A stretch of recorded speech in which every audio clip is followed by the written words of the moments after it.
Hello, Stuart Wilson here. I just thought I'd do a quick video blog. I haven't done one actually since it's about a year ago that I did my first blog, just after I got diagnosed with diabetes, which was a year ago tomorrow, so the 12th of November 2012, I got my diagnosis of type 2 diabetes. Quite a shock at the time, although I was expecting it, having had certain symptoms and having googled them, I was expecting it, but still a shock to be told that you've got a lifelong and potentially life-changing condition, having spent most of my life in pretty good shape. I can't believe where the year's gone. It's amazing to think that it was a year ago tomorrow that I stepped into my GP surgery and was given that news. And put on medication and given tests, and suddenly I was having blood tests and ECG tests, and my feet were being examined and my eyesight was being examined, and all sorts of things suddenly happening very, very quickly, which was a little bit scary, but at the same time reassuring as well, because very quickly a lot of the symptoms that I'd been suffering that led me to that diagnosis, led me to that appointment with the GP, suddenly went away. A lot's happened in the last year. Lots of people ask me how I'm coping with my diabetes, how I'm getting on, whether it's changed me. The way I answer that, I guess, is that to a large extent, it really doesn't affect me on a day-to-day basis.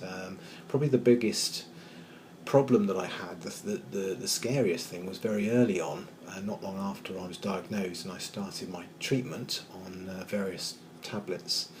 My eyesight went quite weird for a while. So a very common consequence of diabetes, as your sugar levels go up and down, is that your eyesight can be affected. So I found I couldn't see properly. I wasn't blind, but it was very, very fuzzy and blurry, and even to the point that I couldn't drive. So my optician recommended I didn't drive. In fact, even told me on one of the tests that I went for that if I was going for my driving test on that day, I would fail the eyesight test. So I'd have failed my driving test on that day. So I had to be chauffeured around for a while by my wife. Thankfully that didn't last too long, just a few weeks really, and then it settled down, and that was the scariest thing for me, because I'd always had great eyesight, perfect vision, and now suddenly I was having to wear glasses, and I was worried that it wouldn't go back to normal, but it did, and it's been pretty much back to normal, or as normal as I suppose it can be for somebody in their early 40s like me, but it did return to normal, thankfully.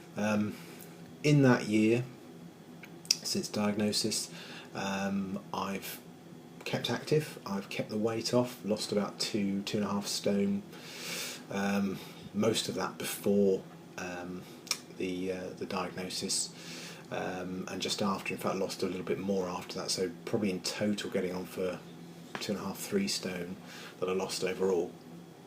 I managed to keep that off with a lot of cycling. I'm now a regular cyclist. I was already doing a reasonable amount going to and from work, but this year did even more. Signed up for Coast to Coast, so I cycled from Whitehaven to Tynemouth back in August, so did a lot of training for that, and that cycling and the training has helped keep the weight off and hopefully keep me in good shape. So I guess now I'm in as good a position as I could hope to be, bearing in mind where I was.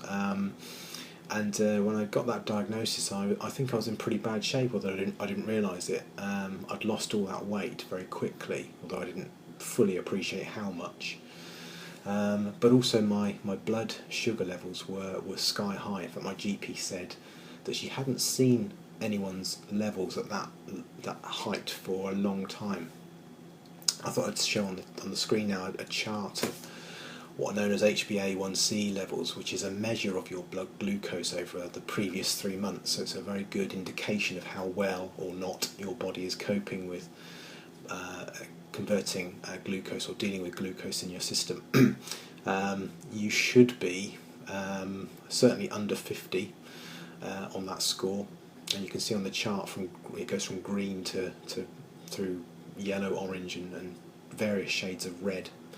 So you should be under 50, in the sort of 40s, ideally 30 to 40s.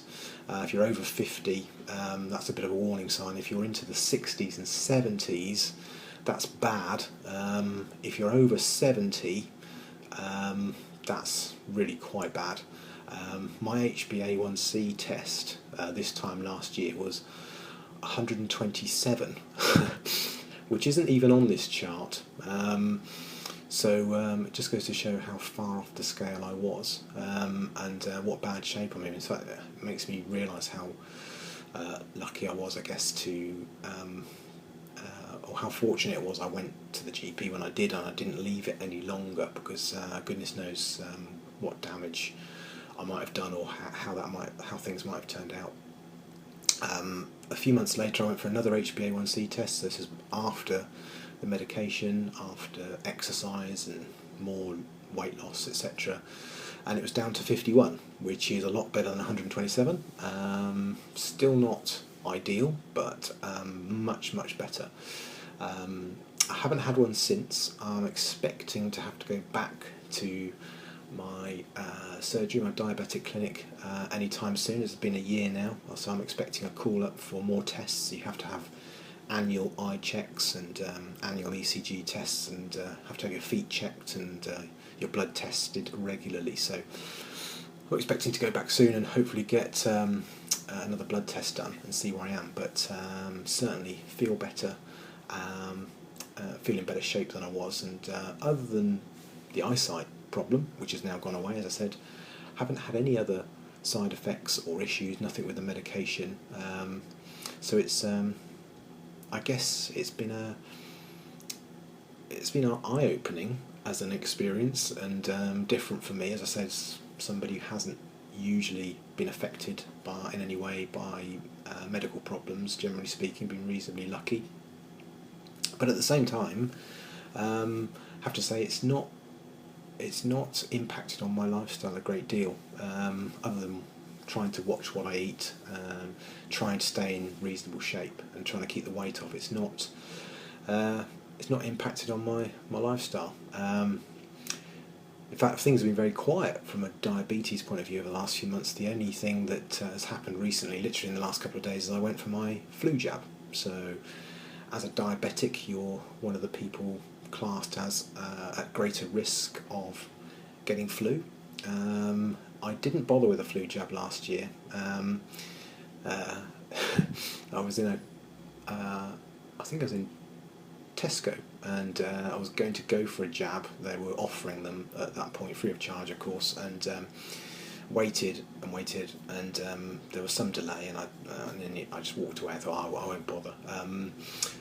This year got the letter through from my GP surgery saying, once again, you should consider it as you're in an at-risk group. So I decided this year that I would try it, and so I went for the jab the other day. So that's the only thing that's happened recently to remind me, I guess, or something that's happened recently that's been part of the or an impact of having diabetes, that I wouldn't normally bother. I wouldn't normally go for a flu jab, or even be, I suppose, considered for a flu jab. So that's it. So 1 year on, I guess things are looking fine for me. Hopefully, when I go back to see my GP and the diabetic nurse in the course of the next few weeks, I guess there'll be more good news, I hope, from a blood sugar level point of view, and my primary goal is to come off the medication and hope that I can maintain things just with diet and exercise, because I hate taking tablets. I'm hoping to come off the tablets if I can, but once I go for the next round of tests, I'll probably do another blog and let you know how things have gone. So thanks for watching anyway. If you have been recently diagnosed with diabetes yourself, or if you're somebody who's has already been diagnosed or been diagnosed with type 2 for a while, you might want to have a look at my blog. www.thediabetesblogger.co.uk, and have a look at that and see what you think. But thanks for watching.